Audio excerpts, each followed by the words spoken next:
Bismillahirrahmanirrahim.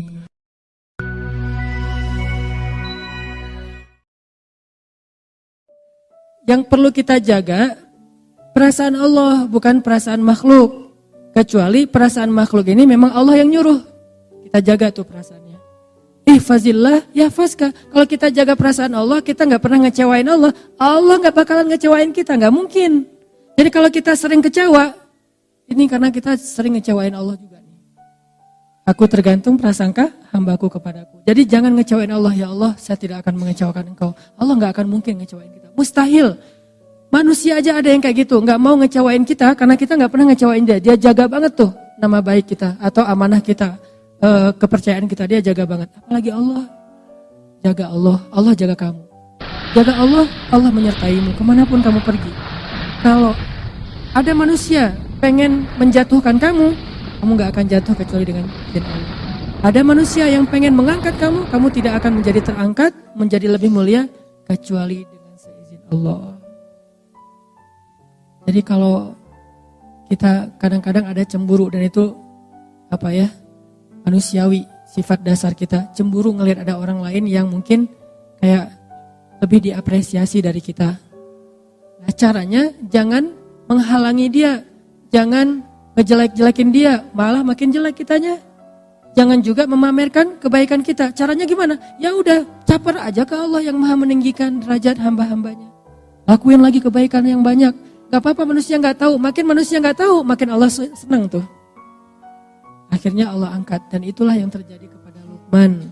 Itu yang terjadi kepada Uwais. Itu yang terjadi kepada hamba-hamba yang tidak dikenal namanya. Jadi pelajaran pertama dari Luqman, belajar ikhlas. Orang ikhlas tuh gak akan rugi. Kalau kita berpikir, oh gara-gara saya ikhlas gak ada yang tahu, saya jadi kayak gini nih. Enggak. Karena Allah maha tahu. Kecuali kita berdagangnya bukan dengan Allah, transaksinya dengan manusia. Tapi bukan berarti ketika seseorang mensyiarkan satu kebaikan itu dia gak ikhlas ya. Ini bukan untuk menjudge orang lain. Lagi-lagi taklim saya selalu ada catatan, kita belajar untuk memperbaiki diri, bukan belajar untuk memperbaiki orang lain. Sehingga ketika kita mendapatkan satu ilmu, jangan pakai untuk jadi kaca pembesar, pakai untuk jadi cermin. Jangan pernah mengambil ilmu dari satu taklim untuk jadi kaca pembesar, melihat kekurangan orang lain. Tapi jadikan itu cermin untuk melihat kekurangan diri kita. Kalau ada orang lain yang mentampakkan satu amal solih, kita husnuzon. Oh berarti niat dia pengen syiar. Sehingga dengan syiar ada yang niru, akhirnya dia dapat pahala dari orang yang meniru. Kan gitu kan ya. Tapi kalau kita, tinggal kita yang paling tahu isi hati kita. Kalau riya, kita istighfar. Kalau syiar, kita lanjutkan. Kita hanya perlu mengintrospeksi diri. Ini riya apa syiar ya? Ini karena Allah atau karena manusia, kita lebih tahu. Tapi kalau orang lain, iltamis li akhika alfa uzrin. Carilah untuk saudaramu 1000 alasan yang baik. Oh mungkin. Kayak misalnya terakhir dalam 2 tahun terakhir, walaupun bukan cuma satu orang, ini salah satunya nih, Muzammil mensyiarkan tilawah Al-Quran diposting di Instagram. Tilawah Al-Quran itu santai. Bisa tilawah sambil main, sambil ngapain, termasuk lagi sholat gitu ya. Dengan pakaian yang biasa aja, terus anak ITB. Syiar nih. Akhirnya alhamdulillah banyak juga anak-anak SMA lagi istirahat di sekolahnya, baca Quran, posting juga. Sampai terakhir ada siapa tuh yang gimbal, ya baca Quran, gimbal, anaknya kayak reggae banget lah. Anak reggae tapi tilawahnya keren gitu kan ya. Ini berkembang terus nih trennya. Berarti kalau niat Muzammil dulu adalah syiar, man sanna sunnatan hasanah, siapa yang mencontohkan suatu contoh yang baik, maka dia dapat pahala dari orang yang mencontohinya tanpa mengurangi pahala mereka. Sebaliknya juga, dulu mungkin kita ngelakuin suatu keburukan ditiru oleh orang lain. Berarti kita juga mendapatkan dosa dari orang yang meniru tanpa mengurangi dosa mereka. Na'udzubillahi min dzalik. Jadi enggak menjudge orang. Cuman untuk diri kita harus hati-hati. Kadang-kadang awalnya sih syiar, tapi lama-lama syiar plus riya. Kayak mau ngaji pas ngaji di rumah biasa-biasa aja. Pas ngaji di halte dibagus-bagusin. Kenapa? Biar jadi syiar kan. mudah-mudahan gara-gara saya ngaji di halte keluarin Quran. Padahal nggak pakai Quran juga, pakai HP juga bisa kan. Tapi kalau HP kan nggak ketahuan lagi ngaji, bisa aja lagi chat gitu. Sengaja dia HP ada sih aplikasi mushaf tapi dia keluarin Quran, ngaji gitu. Niat awalnya syiar, biar ditiru sama yang lain. Ternyata orang-orang pada ngelihat ke arah dia, dibagus-bagusin bacaannya. Alhamdulillah nih, pas udah ditiru, rame orang yang kayak gitu. Halte-halte mulai banyak yang ngaji, dia ngomong dalam hatinya, ini gua yang pertama ngelakuin. Tuh kan? Ini nih, ujiannya di situ. Bukan gara-gara itu kita jadi nggak bersyiar. Itu godaan setan juga tuh. Lo nggak usah beramal soleh daripada riya. Itu setan gitu juga tuh. Lo mending kalau ngaji biasa-biasa aja deh daripada ntar dibilang suaranya bagus. Oh iya ya udah. Bismillahirrahmanirrahim. Alhamdulillahirabbil alamin. Ustaz, kenapa ngajinya gitu? Takut riya. Enggak gitu-gitu amat sih. Itu juga jebakan setan. Udah ngajinya biasa-biasa aja, ada yang ngajinya bagus. Kayak dia doang yang bisa ngaji bagus. Gua sebetulnya bisa, tapi gua mah ikhlas. Riya juga kan ya? Sama aja sebetulnya. Makanya islahul qulub, tazkiyatun nufus, perbaiki hati kita. Mungkin pembahasan tentang Luqman ini akan kita coba bahas dalam beberapa pertemuan ke depan. Malam ini kita coba fokus dulu dari sisi sosok Luqmanul Hakim yang sangat sederhana, yang bahkan bisa dibilang orang yang khafi. Jadi di antara hamba yang Allah sayang banget, spesial banget di sisi Allah itu taqi, khafi, terus apa lagi gitu. Salah satunya khafi. Khafi itu artinya dia itu nggak mau terkenal. Walaupun terkenal itu bukan sesuatu yang negatif. Karena banyak juga sahabat justru karena ketenarannya maka efek kebaikannya lebih viral. Tapi ada orang yang memang memilih nggak mau terkenal. Kalau sahabat Nabi yang kayak gini siapa? Nanti teman-teman bisa cari cerita tentang dia. Abu Dzar Al-Ghifari. Abu Dzar tuh gitu banget tuh. Gak mau dia sama sekali tuh orangnya tuh nggak mau kalau dipuji atau terlihat agak sedikit menikmati dunia itu nggak mau banget. Padahal menikmati dunia itu nggak dilarang dalam agama.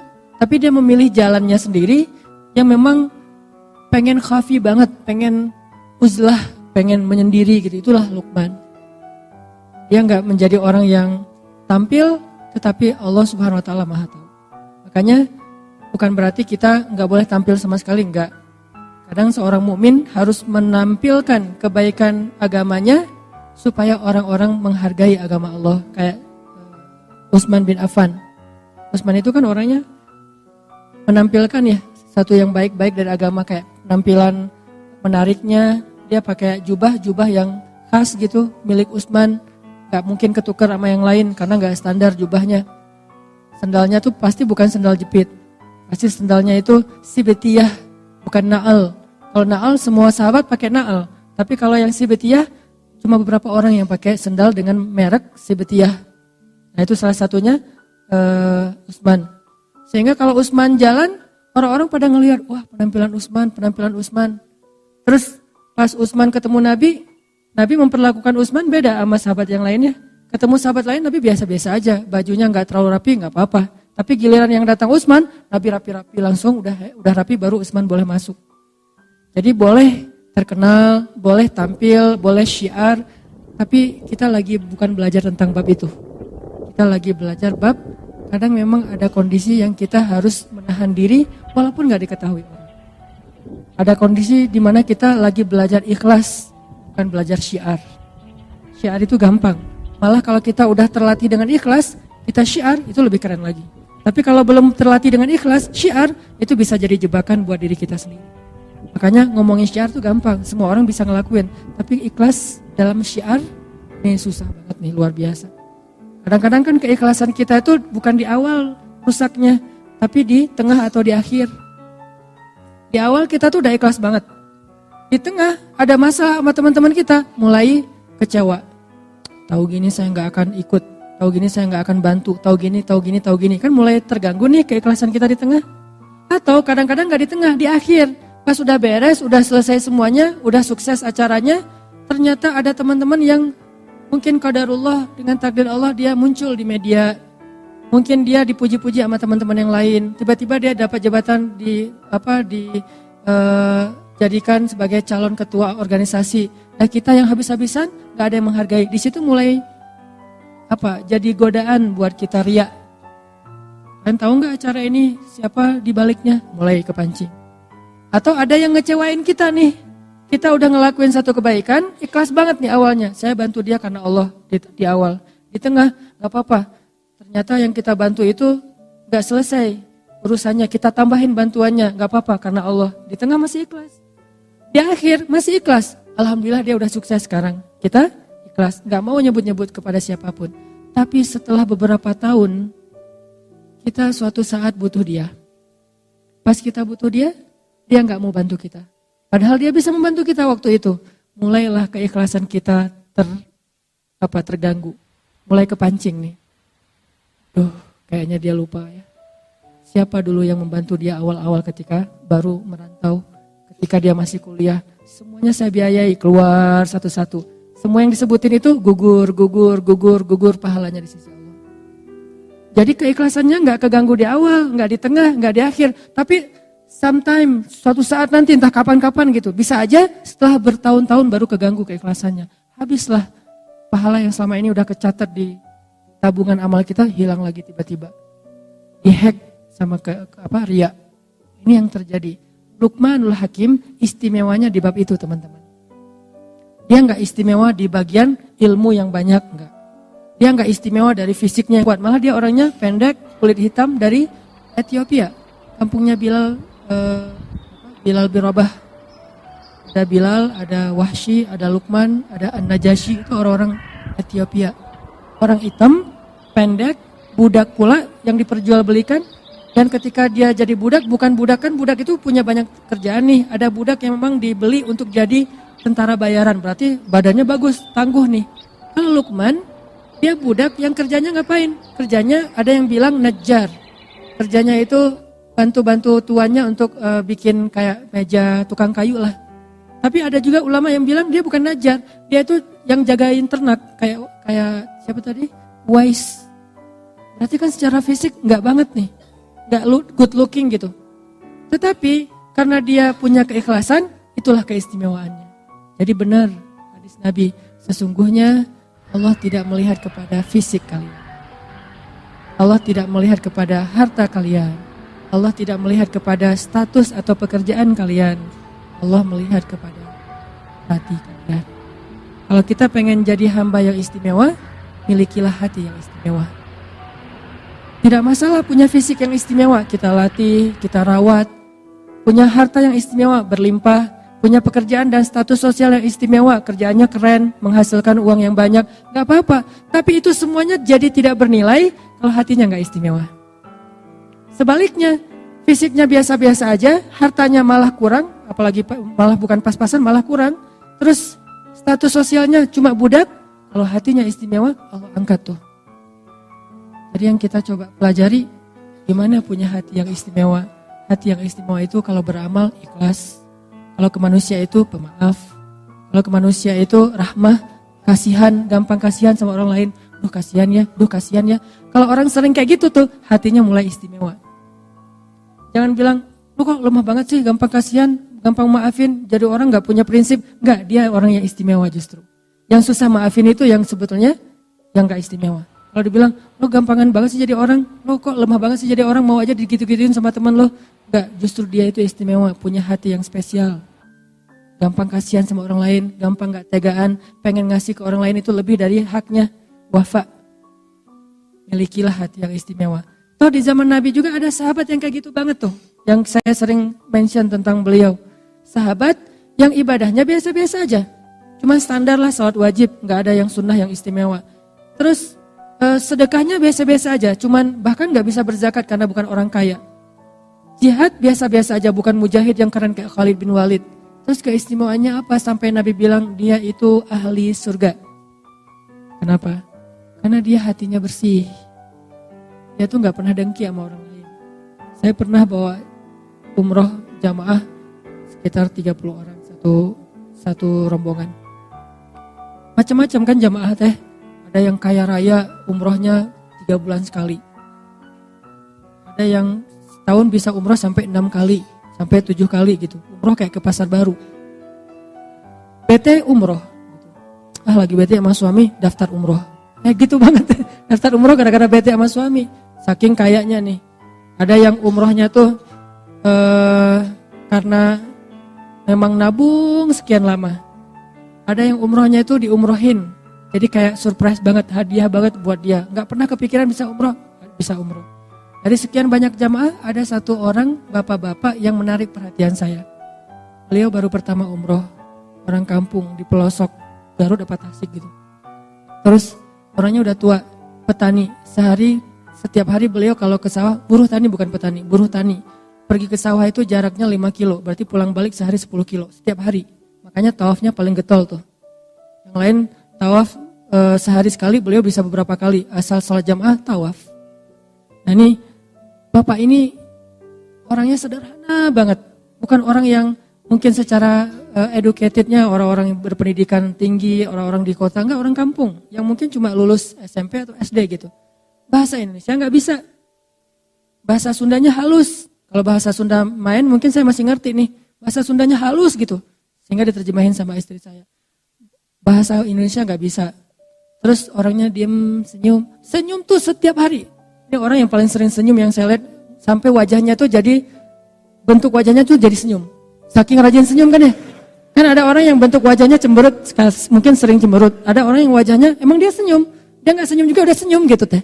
Saking sering senyum kebentuk kan. Kayak kita ngelatih otot kita kan kebentuk. Mungkin otot ini gak tahu ya secara ilmiah. Menurut saya nih, otot wajah itu terbentuk oleh gimana ekspresi wajah kita yang paling sering kan. Kalau kita sering senyum, ototnya pasti keangkat dikit. Jadi kalau mau ngangkat ini jangan pakai alat-alat atau treatment itu. Senyum aja keangkat dikit deh. Pasti tuh. Ada yang pengen ini angkat dikit, jangan disuntik, senyum. Insya Allah keangkat tuh. Dia wajahnya tuh senyum. Asal ketemu dia. Jadi kita yang lagi capek kan mengurus jamaah umrah tuh lumayan tuh ya. Apalagi haji itu lelah. Pas datang ke ruang makan ada beliau lagi makan gitu. Senyum langsung hilang lelahnya.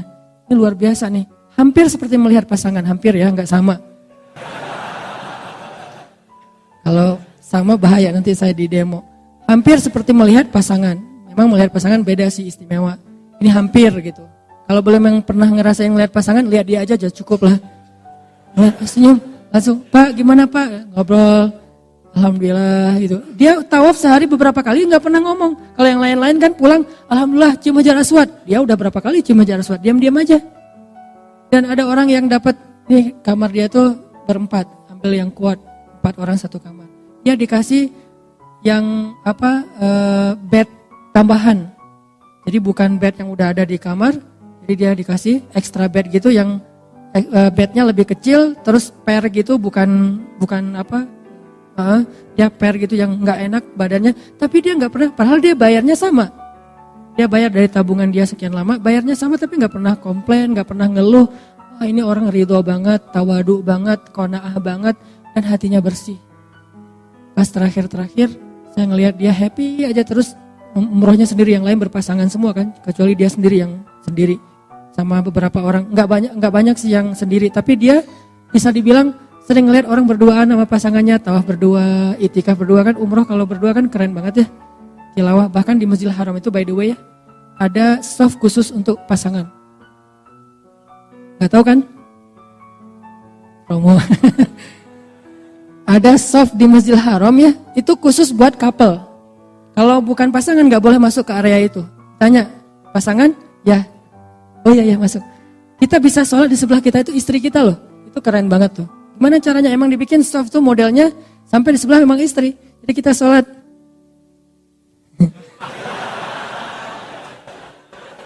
Enggak. Nggak boleh gitu ya. Tapi kadang-kadang gitu juga sih. Ada yang kayak gitu, dia mah umroh sendiri, tawaf sendiri, makan sendiri, ke kamar. Kadang-kadang karena emang dia orang kampung banget, kan satu kamar tuh dikasih kunci cuma 2. Kunci kamar, dia gak bawa kunci. Sering dia pulang ke kamar, temannya baru pergi. Datang-datang tah jam berapa, dia nungguin aja sendiri. Gak pernah marah sama temannya. Pas datang, Pak udah lama. Lumayan kata dia, gitu senyum. Datang-datang tidur, berarti lelah banget tuh nungguin sampai masuk ke dalam kamar langsung tidur. Luar biasa nih orang. Pas udah selesai umroh saya tanya ke dia, Pak, rahasianya kok bisa nyaman kayak Bapak nih, kayaknya anteng gak ada masalah dalam hidup. Ya terima aja apa yang Allah kasih, gitu doang. ridho. Ini hal yang paling berharga yang saya belajar dari dia. Ridho, apapun yang Allah kasih, yang terjadi dalam hidup kita hari ini itu pemberian Allah, terima aja lah. Kalau kita terima pasti bahagia. Karena kalau kita nggak terima dikasih sebanyak apapun nggak bahagia. Sesederhana itu. Ini yang panjang omongan saya nih, dia cuma segitu doang. Terima aja apa yang Allah kasih. Segitu. Saya panjangin jadi ridho lah, apalah, jadi teori lah ya. Saya yang menteorikan itu nggak bisa kayak gitu. Beliau sederhana tapi bisa. Nah, ada orang yang istimewanya bukan fisik, bukan harta, bukan status sosial, istimewanya hati. Itulah Luqmanul Hakim. Mudah-mudahan kita diberikan hati seperti itu, sehingga Allah Subhanahu Wa Taala mencintai kita karena melihat hati kita yang insya Allah tidak pernah dengki kepada orang lain, gak pernah dengki kepada teman kita yang duluan ke pelaminan, biasa aja. Ini ada surat undangan, dia mau nikah, alhamdulillah. Ya, lama-lama diam-diam aja sih, tiba-tiba terjun dari jembatan. Gak ridho aja dengan kondisi yang orang lain dapat nikmat, dia yang paling bersyukur. Orang lain dapat musibah, dia yang sedih duluan. Ini orang luar biasa, hatinya bersih. Luqmanul Hakim.